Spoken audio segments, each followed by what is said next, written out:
Because perimenopause wasn't a word back then, hey? Not really. Okay. It was more of an insult. You were premenopausal. Okay. Which I think men have learned to tread very carefully saying things like that these days.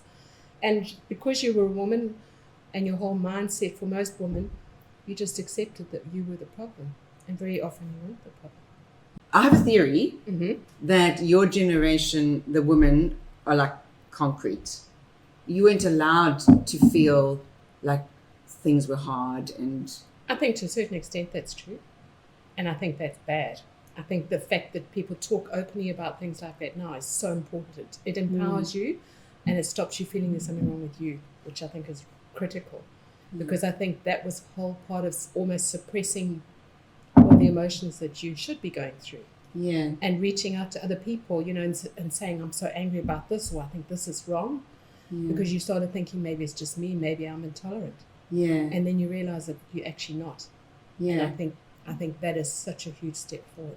And I think one of the things that did a lot of damage was the idea or the belief that women were just neurotic and complained a lot.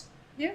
So if you did want to express that you weren't very comfortable or something was wrong, you had to keep it quiet because you were already neurotic and complaining a lot. And also you look at how many women were institutionalized because of hormonal issues. They were told that they were losing it, but they actually weren't. I had an old school doctor who I wish hadn't retired, but he has now. And we were talking about this yesterday. When I was in full-blown menopause, I went to him and I said, I think I'm losing my marbles. And I feel like I've got things crawling on me. And I really had a feeling I was going to land up locked up somewhere away from public. And he started laughing and he said to me, I know exactly what it is. It's hormones.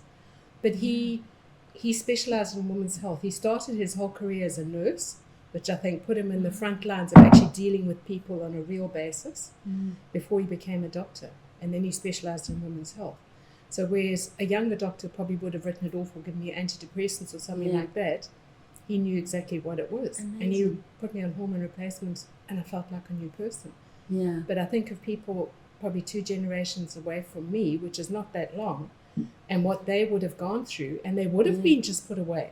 But no, a lot of women in your generation as well, because even like today, the fact that you had a male doctor back then, like you can't go to a female doctor who hasn't been through perimenopause that knows what it is. Yeah. Well, I mean, if you can, they're few and far between. Yeah, absolutely. So you were very lucky. What a great! I'm actually going to say it. What a great man he was.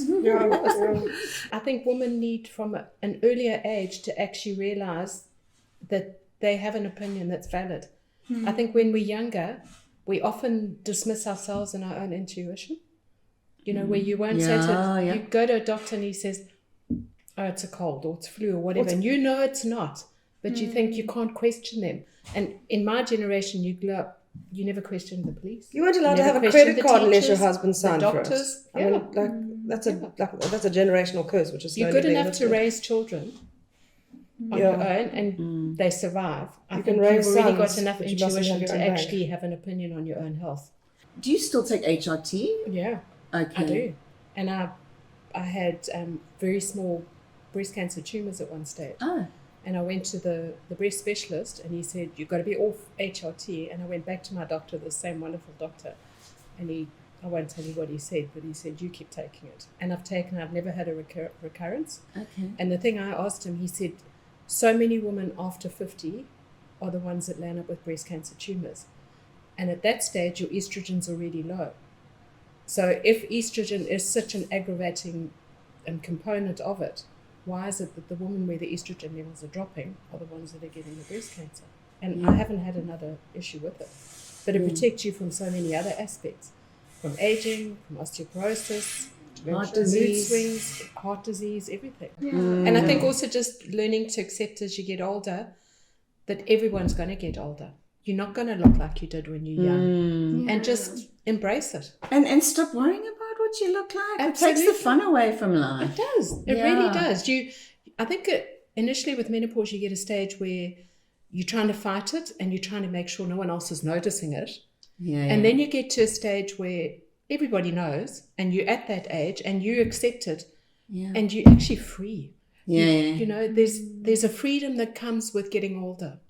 There's it's a photograph of Helen Mirren and it says, if I could go back in my life, the words I would have used or things that I would change, I would have told people to fuck off a lot more. And I just think I've reached that stage where I have 50, one life. And what you're saying is exactly what I got to. I got to literally to 50, and I realized I'm actually as entitled to a life and choices as anybody else. Yeah. And I also wonder sometimes if you don't have all those emotional hormones because they're depleting as you're going through menopause, if you become simplistically more like a man. I was just going to say, oh my heavens, I think we're all turning into men. The beard is the first indication. That's so true.